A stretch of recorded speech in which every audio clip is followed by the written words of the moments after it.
Apakah ada teman? Apakah ada pertanyaan? Kalau tidak ada pertanyaan, aku akan segera mulai nih dengan pertanyaan pertama. Oh, mungkin aku akan menyapa dulu teman-teman. Di sini ada Ko Jefferson, ini salah satu expert, tadi sudah diperkenalkan. Ada Ko Edwin, tapi kasihan Ko Edwin ya, dia sambil join di sini, sambil ikut briefing hack juga. Halo, malam Ko Edwin. Ini ada rekan peserta juga, Hai Jody, ada juga Satria ya. Teman-teman selamat bergabung, semoga tadi sempat mendengarkan sedikit penjelasan dari aku ya. Oke, yuk kita akan segera mulai diskusi kita ya untuk topik yang pertama ya. Nah, untuk topik yang pertama ini eh, caranya adalah teman-teman supaya tidak saling mempengaruhi, maka teman-teman harus menjawab terlebih dahulu di kolom chat. Teman-teman, tolong mendefinisikan apa itu bisnis, apa itu misi. Tapi kalau teman-teman bukan tipe yang mudah mengarang kalimat, teman-teman boleh dengan memberi ciri-ciri saja, kata kuncinya. Ya, silakan diketik di chat. Bisnis titik dua, misi titik dua. Nah, silakan. Kita ambil waktu sejenak untuk kita masing-masing menulis di kolom chat. Setelah itu kita akan saling berdiskusi dan mengomentari. Silakan.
Boleh 1 menit lagi ya teman-teman, habis itu kita masuk ke diskusi.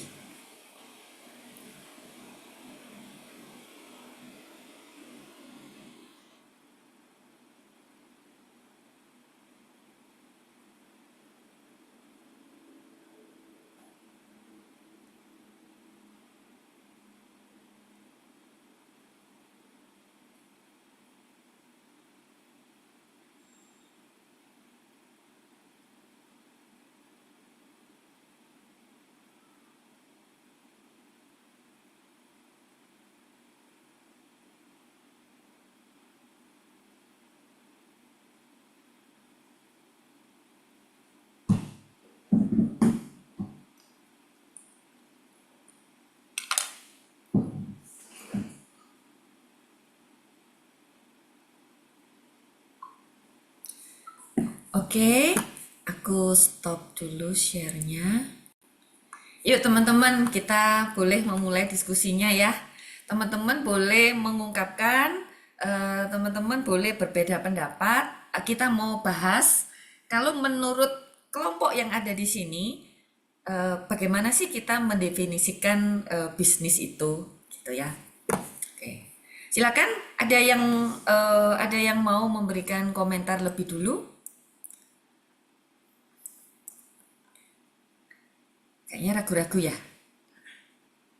Boleh teman-teman baca dulu jawaban teman-teman ya. Bedanya bisnis dan misi. Thank you nih banyak banget ya jawabannya ya. Usaha untuk mendapatkan uang, profit, jual beli, menghasilkan produk, jasa, profit, keuntungan, penjualan.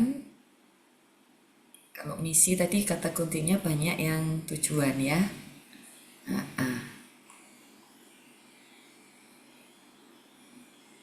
Oke. Eh, semoga semua sudah menjawab di sini ya. Silakan teman-teman, ayo sekarang kita mendiskusikan kalau menurut kelompok ini ciri-ciri apa yang harus ada di bisnis gitu. Boleh nggak aku minta pendapat teman-teman? Aku lihat yang ada di layar aja ya, teman-teman ya. Di layarku tuh yang pertama Medi ya. Boleh Medi kasih komentar, Med? Kalau menurut kamu bisnis itu apa gitu? Menurut saya, bisnis itu suatu usaha untuk mendapatkan keuntungan sebesar-besarnya. Kalau misi itu suatu kegiatan untuk mencapai tujuan tertentu. Hmm, hmm, hmm. Itu mendapat keuntungan ya. Boleh berikutnya Olive gimana, Liv? Oke, kalau menurut aku, bisnis itu pokoknya yang mendapatkan keuntungan gitu. Bisa uang, tapi bisa juga yang lain. Eh, Pokoknya yang menguntungkan aja. Kalau nggak menguntungkan, bukan bisnis. Oke, pokoknya yang menguntungkan, kalau nggak menguntungkan bukan bisnis gitu ya. Boleh Hmm. aku kasih kasus ya teman-teman ya. Sebetulnya kalau kayak dunia pendidikan, dunia kesehatan, itu bisnis bukan sih? Sekolah, rumah sakit, boleh nggak kita kategorikan bisnis? Silakan, siapa yang mau berpendapat di sini? Yang sudah ketawa-ketawa tuh Noel sama Yoga itu ya. Boleh kasih komentar? Ya, kalau bagi saya untuk sekolah maupun dalam bidang kesehatan bisa dikategorikan sebagai bisnis juga, gitu. Karena ada beberapa sekolah juga yang memang eh ya untuk bisnis gitu, cari duit gimana caranya dari mereka menghasilkan uang lebih untuk entah ngembangin sekolahnya ataupun yang berkaitan dengan perkembangan sekolah itu atau kalau untuk kesehatan ya bisa juga terkait perkembangan rumah sakit ataupun gimana caranya mereka juga bisa ngasilin profit yang lebih mungkin uangnya bisa digunakan untuk research and development kayak gitu-gitu. Hmm, hmm. Kalau menurut teman-teman, tadi kalau kalau pendidikan bisa dibilang bisnis juga, apa rumah sakit juga bisa. Eh, ada nggak sih yang bukan bisnis? Kan kalau tidak menghasilkan keuntungan berarti tutup gitu. STT gimana STT? Boleh nggak kita bilang STT itu bisnis?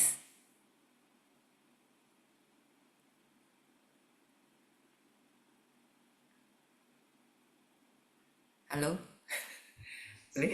Siapa yang komentar? Jawab Ya, Satria. menurut saya STT juga bisnis. Gereja dan sekolah juga bisnis. Hmm. Wah ini menarik di Satria bilang STT iya, gereja dan sekolah pun iya. Nah ini kalau dibilang gereja juga bisnis, ah ini jadi menarik ini diskusinya ya. Kalau menurut teman-teman gereja bisnis bukan ya? Tadi definisi teman-teman kan asal menghasilkan keuntungan ya, menghasilkan keuntungan ya. Dan tadi Olivia juga sempat sebut keuntungannya belum tentu uang ya, tapi pokoknya harus ada keuntungan gitu kan. Jadi gimana teman-teman? Silakan kasih kasih pendapat di sini. Ya, gereja bisnis. Saya setuju. Ya boleh Hans, boleh Ya, lebih keras mungkin suaranya. bentar ya. Saya setuju gereja itu bisa dianggap sebagai bisnis. Karena, Karena keuntungannya itu nggak selalu finansial. Bisa juga dari jemaat, gereja itu membangun relasi, membangun network. Jadi gereja itu biasanya mengumpulkan uang tuh dari persembahan atau donasi kan. Nah, uangnya itu bisa dikumpulkan untuk mengembangkan gerejanya dan juga kadang diputar juga untuk pelayanan keluar, hmm, untuk menjangkau lebih banyak jiwa. Biasanya bilangnya gitu. hmm, hmm, Mereka ada objektif dan mereka itu memutarkan modal. ada modal yang ditanam, itu biasanya dari jemaat, lalu diproses sama gerejanya. Hmm. Dan biasanya perlu keuntungan, karena harus mempertimbangkan ekonomi yang ada, biasanya inflasi. Gitu. Oke. Thank you Hans untuk pandangannya. Silakan teman-teman, aku masih mau lempar di sini.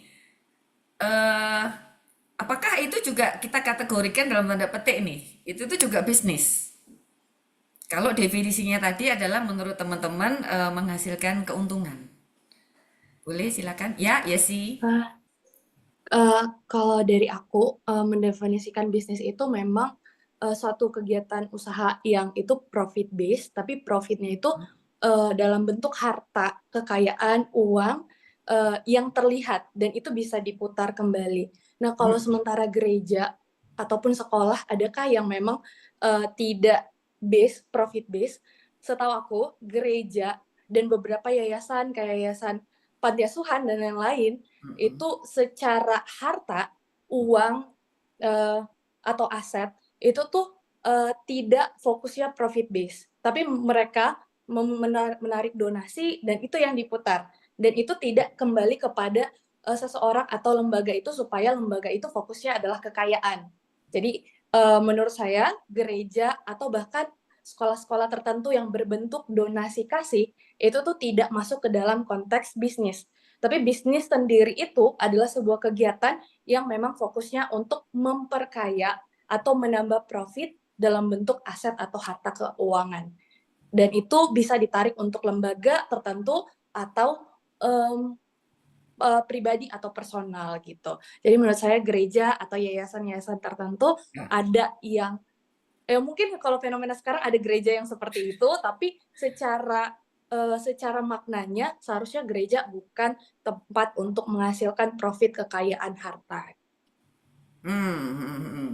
Thank you. Yes, ini menarik. Tadi Yesi sempat menyinggung soal bedanya adalah kalau yang usaha, yang bisnis itu berarti kan menghasilkan sesuatu yang memang untuk profit. Tetapi mungkin di dalam kasus beberapa lembaga dan gereja itu sifatnya adalah donasi, gitu kan ya. Berarti kan bukan menghasilkan sesuatu yang untuk profit, tetapi ini ada pemasukan ini gitu ya. Meskipun ini sifatnya donasi, tetapi ini yang diputerin. Nah, gimana kalau menurut teman-teman? Teman-teman yang lain, pandangannya gimana? Itu dikategorikan bisnis atau tidak? Yang soal donasi misalnya. Ataukah harus sesuatu yang dihasilkan dari lembaga itu sendiri gitu? Boleh ada yang kasih pendapat? Saya mau berpendapat Bu, Silakan. sambil mengklarifikasi juga tadi pernyataan saya bahwa gereja dan sekolah juga merupakan bisnis. Kenapa saya sebutnya bisnis? Sebenarnya saya melihat bisnis bukan dari hasilnya profit atau segala macam, tapi saya melihat bisnis sebagai proses mempertahankan organisasinya sih Bu. Karena kan sekarang juga ada organisasi nirlaba yang mana itu juga suatu bentuk bisnis gitu. Walaupun mereka enggak bukan bertujuan untuk mendapatkan profit secara material, tapi ada tujuan-tujuan lain secara yang kayak misalnya gereja tujuannya menjangkau jemaat lebih banyak lagi, menjangkau orang untuk keselamatan lebih banyak lagi, itu juga tujuan, dan dalam mencapai tujuan itu ada proses bisnis, prosesnya bukan tujuan bukan hasil gitu. Thank you Satria. Bicara soal lebih ke proses bagaimana ini sesuatu harus dikerjakan supaya sustain gitu ya. Supaya sustain dan memang ada unsur profit atau keuntungan yang mungkin bisa uang bisa bukan, tetapi melibatkan uang di dalamnya kan, melibatkan modal tadi ya kalau menurut Yesi yang diputerin di situnya gitu, dan yang itu nanti akan berdampak ke banyak pihak. Ya, oke, thank you ya. Ini sekali lagi tidak ada jawaban benar salah loh, tetapi bagaimana kita mempersepsi ya, terutama teman-teman yang sekarang ini hadir, mempersepsi tentang definisi dari bisnis itu apa gitu. Oke. Nah, kalau orang-orang yang kayak Coach Jefferson ini, yang kerjanya riset gitu ya, di kampus, tadi kayak Pak Oscar, juga Pak Christian Fredina, itu tuh sebetulnya terlibat di dalam bisnis gak sih? Silakan teman-teman, kasih masukan.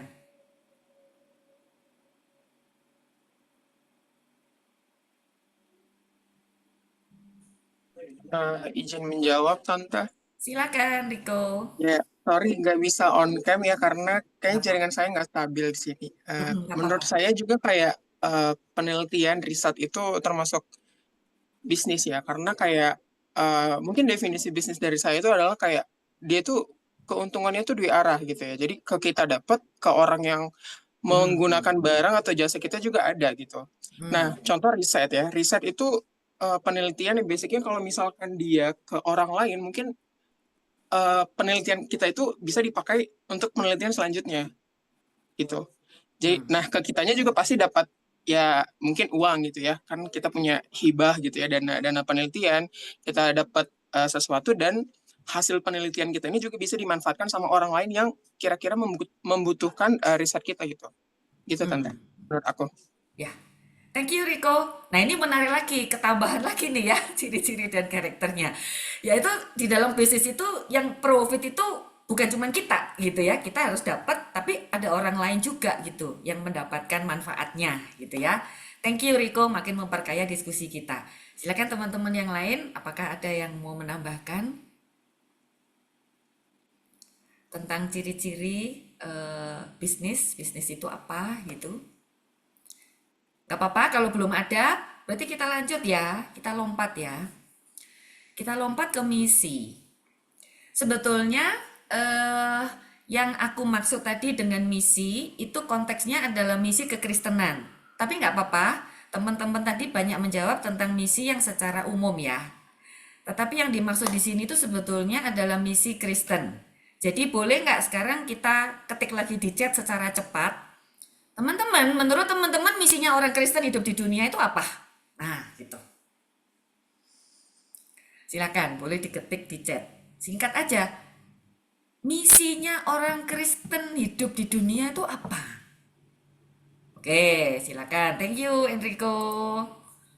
Wah, ini pasti aktivis pemuritan PMK ini kayaknya ya, Enrico ya. Silakan teman-teman. Misi orang Kristen hidup di dunia.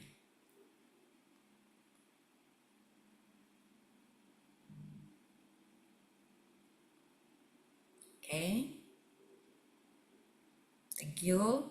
Ada yang jawabannya lebih statement yang in general, ada mungkin yang lebih spesifik. Gak apa-apa. Ini bicara persepsi, ini bicara pendapat. Ya, silakan. Oke, memberitakan kabar baik, Injil, memberitakan Injil. Nah, ini nanti definisi Injilnya juga bisa panjang nih ya teman-teman, tapi hari ini kita batasin dulu, kita nggak utak-utik itu dulu ya. Menjadi serupa dengan Kristus. Oke, sip. Ya, silakan kalau masih ada.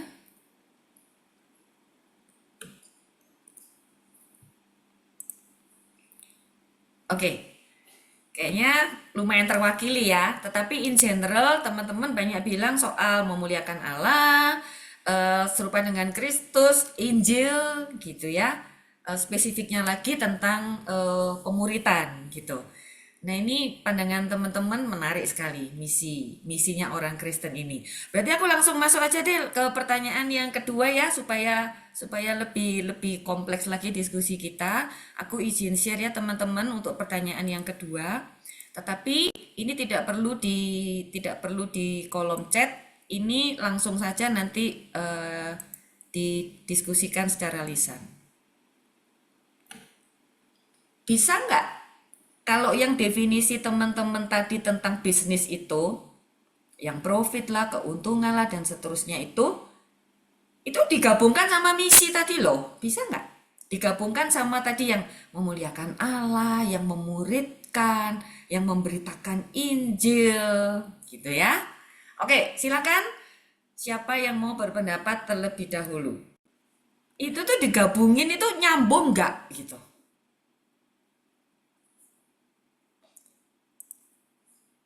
Permisi. Ya, silakan Yoke. Mungkin di sini aku mau memberi pandanganku ya, gimana bisnis dan misi itu bisa bergabung. Menurutku bisa, karena tadi kalau sepemahamanku tadi dengan berbisnis itu bisa untuk melakukan misi. Maksudnya bisa melakukan misi apa? Kita bisa memperlengkapi kalau misalkan ada orang yang ya katakanlah dia mau misi lintas budaya kayak gitu ya.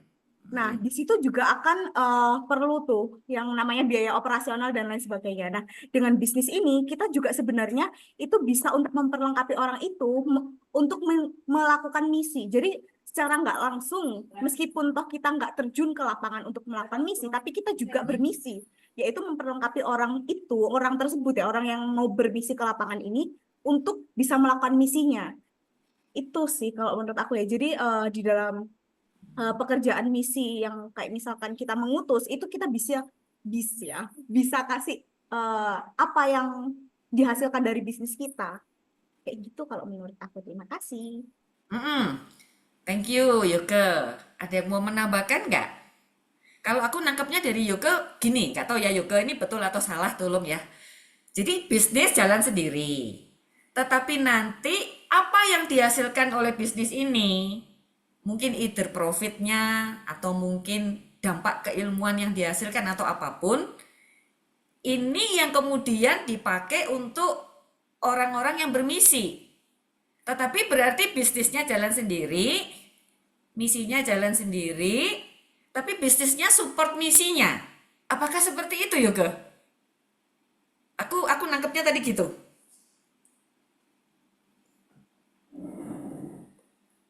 Oke, iya, jadi bisa seperti itu. Cuman kalau misalkan bisnis itu juga bisa dijalankan berbarengan dengan misi. Jadi ketika misalkan kita berbisnis ya, bertemu dengan mitra-mitra, di situ kita juga bisa untuk bermisi gitu. Jadi secara nggak langsung melalui apa yang kita sampaikan, yang kita omongkan maupun tutur perilaku kita itu juga bisa kita juga bisa bermisi di dalamnya gitu. Jadi bisa untuk support ataupun bisnis ini berjalan diiringi dengan misi ya. Itu pemahamanku yang baru sejujurnya ketika aku beranjak dewasa, karena dulu aku mikirnya semua itu nggak bisa digabungin gitu loh. Kalau misalkan Tuhan ya Tuhan, terus kalau misalkan bisnis ya bisnis gitu. Cuman seiring ketika masuk kuliah ya, apalagi itu diajarkan gitu bahwa di dalam setiap apapun yang kita lakukan sebenarnya kita tuh bisa untuk melakukan misi itu sendiri. Kayak gitu sih. Oke, thank you Yoga. Berarti boleh dibilang kadang fungsinya support gitu ya. Kadang ya bisnis itulah gitu ya yang sekaligus dengan menjalankan bisnis ini sekaligus juga menjalankan misi gitu ya kira-kira ya. Oke, thank you Yoga untuk pendapatnya, pandangannya. Teman-teman yang lain boleh menanggapi atau boleh menambahkan. Silakan, siapa yang mau? Titus, silakan. Oke, thank you. Mungkin halo semuanya, kenalin aku Titus. Sekarang aku lagi di Pontianak, kuliahnya kedokteran di sini. Gitu. Kalau misalnya dari saya sendiri, menggabungkan bisnis dan misi, yang pertama kali terlintas di kepala saya adalah ada sedikit kontradiktif dan juga berbau negatif gitu ya. Karena dalam hal melakukan bisnis, tapi kita seolah-olah seperti dibungkus dengan hal-hal rohani gitu. Nah, itu mungkin buat saya menjadi suatu kelemahan. Namun di luar daripada itu, ada suatu peluang yang besar gitu. Suatu peluang yang besar dan bukan hanya sekedar nyambung. Bisa nggak sih bisnis dan misi itu nyambung? Bukan hanya sekedar nyambung, malah menurut saya itu harus gitu. Karena apa? Karena dengan bisnis dan bermisi itu tuh bisa sama-sama memiliki peluang yang lebih besar dalam mensukseskan si misi ini gitu. Misalnya kalau dari saya sendiri, sekarang karena mahasiswa kedokteran, mungkin contoh yang bisa saya lihat itu seperti rumah sakit terapung. Nah, rumah sakit terapung yang ada di Indonesia. Itu tuh mungkin menurut saya bisa seperti mengkombinasikan antara bisnis dan juga misi. Di mana dokter tersebut memang dia adalah seorang dokter yang berbisnis, dia punya alat-alat membuka rumah sakit dan lain sebagainya. Tapi juga misinya adalah menjangkau setiap orang-orang yang ada di pedalaman yang susah akses kesehatan. Nah, kalau bagi saya sendiri sebagai orang Kristen dan juga nantinya dokter. Dan bisa menggabungkan misi dan bisnis ini adalah saya ingin setiap orang yang melihat atau berinteraksi dengan bisnis saya ini tuh bisa melihat saya sebagaimana melihat Kristus gitu. Nah, di situ letak bisnis dan juga misi itu tuh berjalan bersama-sama beriring. Gitu. Jadi itu peluangnya. Gitu. Oke, thank you Titus. Pertamanya rada-rada nggak setuju, tapi habis itu ngomong peluang nih si Titus nih. Jadi gimana Tus? Setuju nggak Tus? Setuju sih, yang penting tidak disalahgunakan. Yang penting tidak kamuflase ya, seolah-olah dirohanikan gitu ya. Memang ada Iya. kesan, mungkin ada kesan sedikit dualisme ya, tapi disinilah letak kita berdiskusi. Apa sih, gimana sih menggabungkan bisnis sama misi? Aku kasih satu pertanyaan dulu. Apakah berarti bisnisnya itu kayak kedok gitu? Apakah bisnis itu cuman alat yang kita pakai, tapi sebetulnya kita itu kayak agen rahasia gitu ya. Kita itu kayak lagi mau memberitakan Injil gitu. Cuma caranya lewat apa ya? Ya udahlah kita jadi dokter misalnya gitu. Oh ya udahlah kita jadi pengusaha gitu. Ya udahlah kita jadi ini jadi itu, buka toko atau buka apa.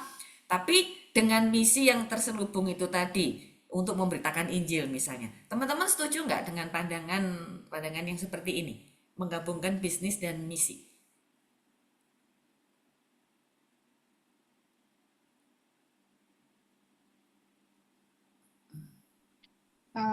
Izin. Yo, Met. Nah, iya.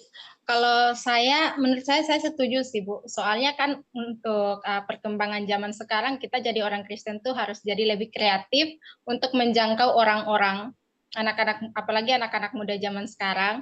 Jadi kayak kedok itu kayaknya menjadi hal yang gak apa-apa sih Bu. Soalnya ya supaya untuk menjangkau ini kita butuh satu hal yang untuk menarik mereka dulu sih Bu. Menurut saya kayak gitu. Ya. Jadi mungkin dengan menggunakan bisnis tersebut atau menggunakan profesi tersebut itu untuk menjangkau gitu ya, kalau menurut Medi ya. Thank you Medi pendapatnya. Silakan teman-teman, boleh mengomentari? Tante mau mengomentari. Iya, silakan. Yes, boleh. Dari yang aku pikirkan, business as a mission ini sebenarnya dan sangat bisa memang dipakai Tuhan sedemikian rupa untuk mengerjakan misi kekristenan. Karena memang ada orang-orang yang punya talenta dan dipanggil untuk menjadi pelaku bisnis. Tapi balik lagi, tadi definisi bisnis kita adalah segala suatu usaha, baik kita menghasilkan produk atau jasa yang menghasilkan profit. Tapi ketika kita mengenal nilai kekristenan, berarti ketika kita membangun bisnis, berarti bisnis yang kita hasilkan adalah bisnis yang fokus base-nya bukan hanya di profit atau bukan profit sebagai nomor satunya, tapi nilai-nilai kekristenan. Jadi baik dari segi produksi, penawaran, bahkan sampai menyampaikan produk kepada customer itu adalah nilai-nilai yang fokusnya itu bukan profitnya lagi, tapi nilai-nilai kekristenan sebagai poin utamanya. Tapi intinya sebagai definisi bisnis, bisnis harus tetap jalan dong, profit harus tetap ada. Gimana kita mau bayar karyawan, gimana kita mau menjalankan usaha, kalau pada akhirnya usaha kita tidak menghasilkan profit. Jadi bisnis harus menghasilkan profit, tapi fokusnya adalah nilai-nilai yang memperjuangkan nilai kekristenan. Misal produk yang kita gunakan adalah produk-produk yang mengedepankan masa depan bumi ini. Kemudian kita tidak mengusahakan bisnis-bisnis yang fokusnya pada korupsi. Kemudian nilai-nilai bisnis kita mengedepankan produk-produk yang cinta pada lingkungan. Karena kita tahu produk ini adalah produk yang merupakan nilai-nilai yang Tuhan izinkan ada di dalam dunia ini. Jadi intinya bisnis sebagai pekerjaan baik bisa dipakai Tuhan sedemikian rupa untuk menyatakan kerajaan Allah dan menolong orang lain supaya orang bisa melihat tentang Tuhan dari bisnis kita. Tapi fokusnya bukan kekayaan diri, tapi untuk menampilkan sisi Tuhannya di dalam perjalanan bisnis kita gitu. Thank you. Yes. Berarti ada unsur profit yang tidak boleh dilepaskan karena itu bisnis. Tetapi karena kita sebagai orang Kristen juga ada misi itu tadi ya, yang memberitakan Allah dan seterusnya, maka mau tidak mau akan ada values-nya di sini yang tidak bisa dilepas. Itu tadi menurut Yesi gitu. Tapi Tan sedikit, Oh ya, jadi resikonya adalah punya resiko bisnis yang kayak gini, yang fokusnya pada Christianity based, adalah bisnis yang profitnya nggak gede, tapi profit, tapi kita nggak boleh berharap bahwa kekayaan ataupun profitnya akan segede orang-orang yang melakukan hal-hal yang non Kristiani gitu. Gitu. ya. Karena yang non Kristiani bisa menghalalkan segala cara gitu ya. Nah, ini memang menarik ini.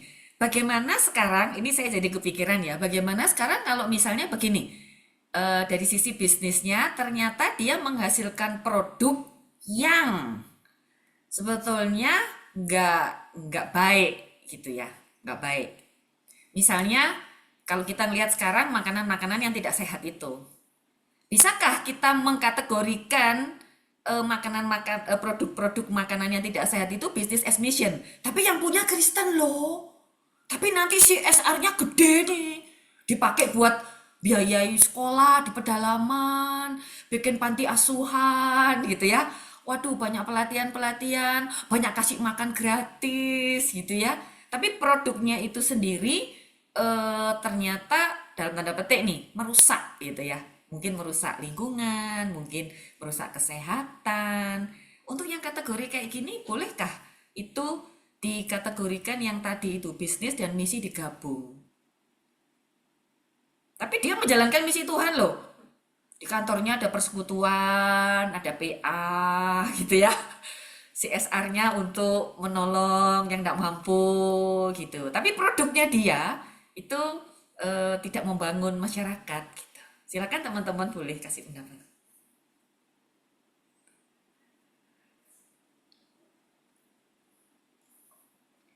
Mungkin aku ada pendapat ya. Silakan Chris. Kalau dilihat dari kisah yang kayak gitu, mungkin kalau dia dari segi bisnisnya, iya memang dia menghasilkan untung, menghasilkan profit. Tapi kalau misal digabung dengan misi, apalagi misi kekristenan, dimana tadi kan udah diperjelas juga ya sama Yesi, fokusnya itu adalah tentang kekristenan, adalah tentang Tuhan. Kalau dari prosesnya sendiri udah salah, ya fokusnya itu sebenarnya bukan lagi tentang kekristenan itu. Kayak Tuhan memang mengajarkan, oke kamu harus donasi dan segala macam, tapi Tuhan kan juga mengajarkan caranya. Jadi kalau intinya nggak aku anggap bisnis dalam misi, hal kayak gitu. Thank you Chris untuk pandangannya, untuk pendapatnya. Boleh teman-teman yang lain? Silakan.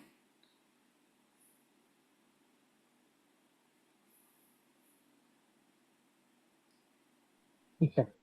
Ya, Titus lagi boleh, Titus? Ya. Mungkin kalau melihat ini ada kaitannya dengan etik sih. Dan di dalam kasusnya Ibu Mei bilang, ada satu etik yang membenarkan hal tersebut. Cuman bagi kita orang Kristen, etik kita itu kan berpatok pada Alkitab, sebagaimana apa yang Allah kehendaki gitu. Nah, jadi yang Allah kehendaki ya segala sesuatunya harus kita perbuat untuk kemuliaan Allah. Jadi kalau misalnya ada satu hal yang tidak mencerminkan atau tidak ditujuankan untuk kemuliaan Allah, itu sebaiknya tidak dilakukan gitu. Jadi saya nggak setuju dengan kasus tersebut. Meskipun dananya dipakai buat itu ya, buat kemanusiaan gitu ya, nyumbang gereja lagi gitu ya, misalnya. Ya, gitu. ya itu nggak ada bedanya dengan organisasi lain gitu kan. Kita bahasnya business as mission. Organisasi lain banyak kok yang seperti itu. Ya, teman-teman, ini diskusinya seru, tapi saya kejar-kejaran sama waktu karena ngomong sama teman-teman cuma sampai jam 9. Jadi sekarang aku akan masuk ke pertanyaan terakhir, tapi mohon waktu sebentar, berarti kayaknya jam 9 lebih sedikit ya. Oke, ini pertanyaan terakhir, pertanyaan ketiga ya. Pertanyaan ketiga ini ada kaitannya sama keilmuannya teman-teman masing-masing. Bagaimana teman-teman itu memandang bidang keilmuan teman-teman sendiri? Bisakah bidang keilmuan teman-teman itu teraplikasikan di bisnis dan di misi. Jadi sekarang menjawabnya sesuai bidang keilmuannya sendiri ya, sesuai jurusannya sendiri ya. Mungkin baru keidean, aku baru kepikirnya yang bisnis, kayaknya yang misi belum kepikir, it's okay. Atau aku baru kepikir yang misi, belum kepikir yang bisnis juga, it's okay. Tapi kalau dia bisa ketemu bisnis dan misinya, boleh juga tuh di-sharingkan. Oke, silakan teman-teman. Gimana sekarang ditarik ke jurusan kita masing-masing. Misalnya aku nih, aku ada ekonomi, aku ada pendidikan. Gimana sih masuknya ke sini gitu? Silakan. Siapa yang mau mulai lebih dulu?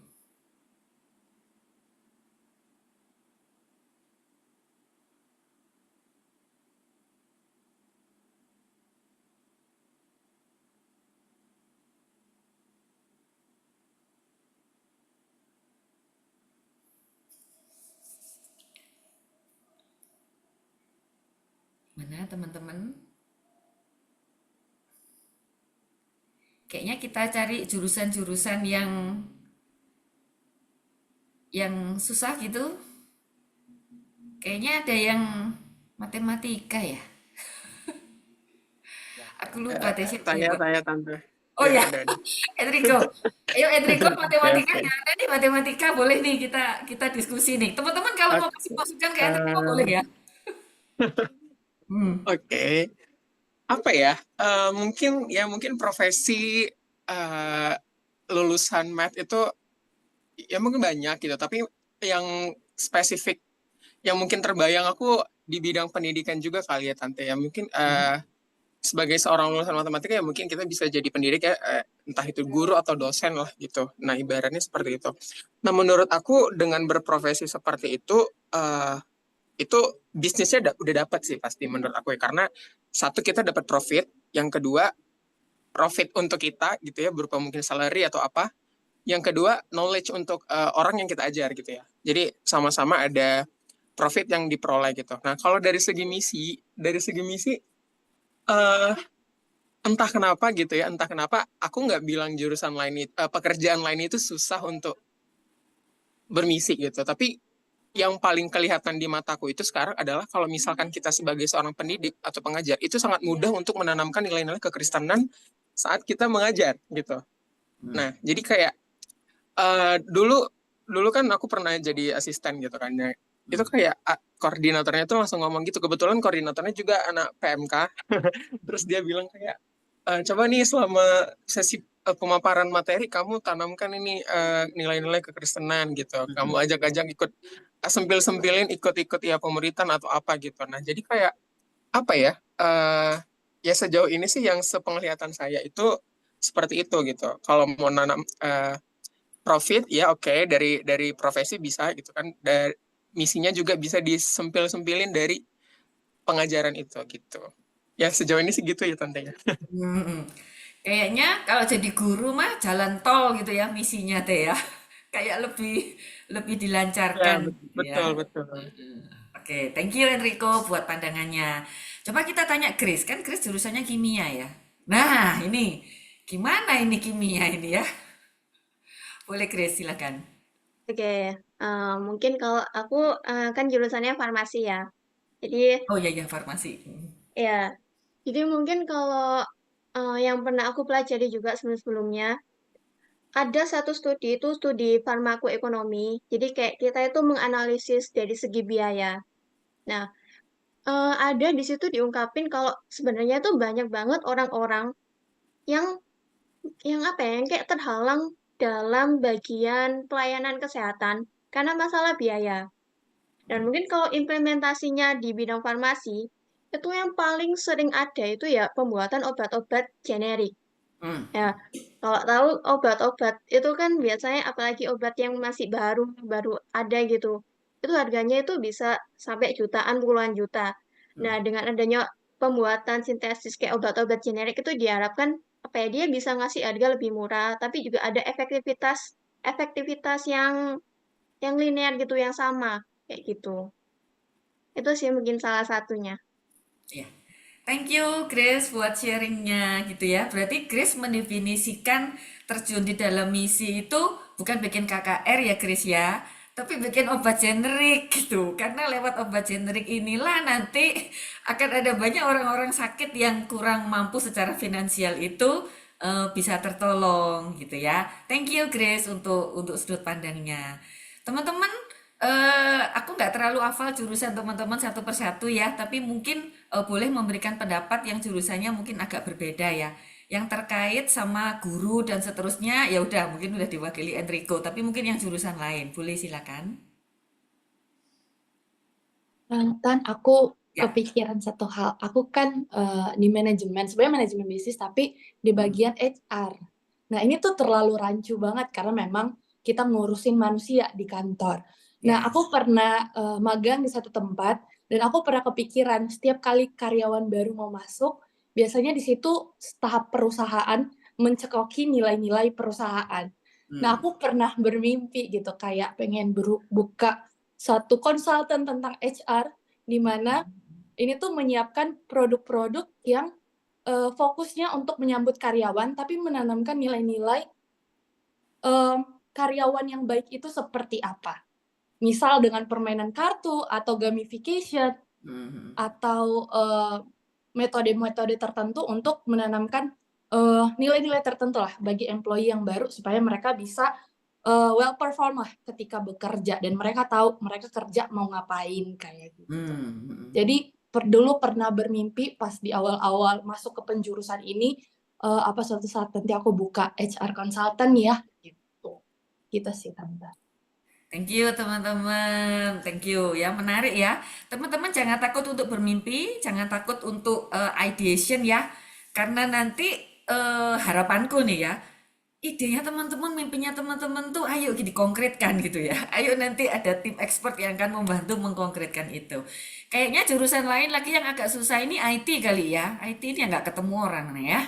Jadi silakan teman-teman IT di sini boleh berkomentar bagaimana lewat profesi bidang keilmuannya itu di bisnis dan di misi. Silakan. Siapa yang mau Noel IT. mewakili? Silakan Noel. Ya, jadi halo semuanya, saya masuk di jurusan informatika. Jadi kalau untuk dijadikan sebagai bisnis memang sesuatu yang rumit ya, karena IT kebanyakan kita jualnya jasa gitu. Kalaupun produk berarti kita bikin semacam program untuk gimana caranya kita bisa jual. Ada mungkin beberapa cara ya yang bisa dipakai. Salah satunya sebenarnya kalau untuk misi sendiri tanpa bisnis itu yang banyak rame di kekristenan itu Yes. Jadi kalau tahu itu salah satu platform yang bisa dipakai juga untuk melakukan misi. Tapi untuk segi bisnis saya masih belum tahu untuk segi bisnis dari Yes itu gimana. Cuman kalau saya secara pribadi bisa kepikiran untuk bikin aplikasi. Jadi kan sekarang juga zamannya AI. Jadi pernah kepikiran juga bikin di gimana aplikasi yang bisa membantu orang-orang yang punya kekurangan khusus atau seperti tunarungu itu bisa, terus buta itu. Jadi untuk orang-orang yang buta juga itu bisa dibantu dengan kita bikin aplikasi dengan handphonenya itu sebagai kamera. Dan nggak mungkin kalau kita narik uang dari situ, dari mana? Dari penggunanya, karena mereka udah pasti secara keuangan kebanyakan di bawah rata-rata gitu. Jadi salah satu cara yang saya kepikiran adalah ya antara menarik donatur khusus gitu. Memang dalam jangka panjang ini akan sangat sulit kalau bikin aplikasi seperti itu karena nggak banyak orang yang mau. Dan sama sekali nggak akan menghasilkan profit secara uang gitu. Karena hanya cuma bisa menghasilkan bantuan gitu kepada orang-orang yang membutuhkan. Kurang lebih gitu untuk di jurusan yang saya yang pernah kepikiran juga dalam bermisi gitu. Ini berarti hatinya lebih berat di misi gitu ya. Tapi belum tahu how to-nya untuk bisa membuatnya itu di bisnis ya. Thank you. Silakan Satria. Oke, kebetulan saya juga dari informatika sama kayak tadi. Kalau saya sebenarnya ada satu hal yang pengen dilakuin lewat IT, khususnya di terkait robotika ya. Saya juga banyak berkecimpung robotika di kampus. Jadi saya misinya itu lebih ke orang-orang difabel sih Bu, orang-orang yang berkebutuhan khusus, misal punya cacat fisik lah gitu ya. Jadi eh lewat robotika ini misalnya bikin tangan palsu, itu bisa bikin tangan palsu, bikin kaki palsu, pokoknya hal-hal yang dalam dunia robotika bisa membantu orang-orang difabel ini. Dan ini bisa buka donasi lewat website yang kayak akubisa.com, itu bisa dibikin juga websitenya sama anak IT. Jadi konsepnya juga misinya nanti buka donasi untuk pembuatan robot membantu orang-orang difabel ini. Jadi bisa begitu. Ya, thank you Satria untuk sharingnya. Concernnya lebih kepada orang-orang yang membutuhkan ya, difabel ya. Jadi condongnya juga ke misi nih ya. Meskipun itu juga bisa sebetulnya nanti diarahkan ke bisnis. Boleh teman-teman yang lain yang belum berkomentar, boleh memberikan komentar juga, silakan. Aku kasih kesempatan. Tadi yang belum siapa ya? Alia belum. Nelson udah belum ya? Alia, Nelson, silakan. Teman-teman yang belum berkomentar boleh. Tadi ada, ini kayaknya Jody juga belum ya? Jody, Jonathan.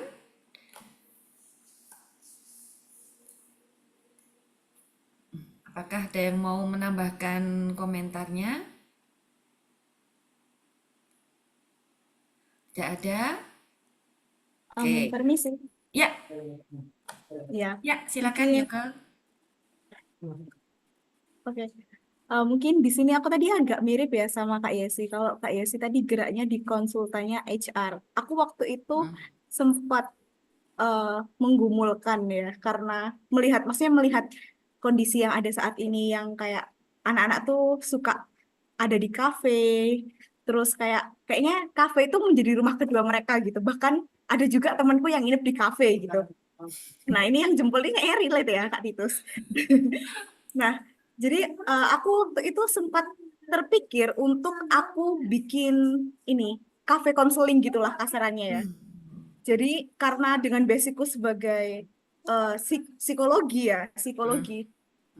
itu nanti juga bisa untuk apa ya, ada tempat konsultasi, tapi konsultasinya tuh bukan tempat yang kayak ajek, yang kayak mungkin pandangannya kalau misalkan konsultasi itu serius dan lain sebagainya ya.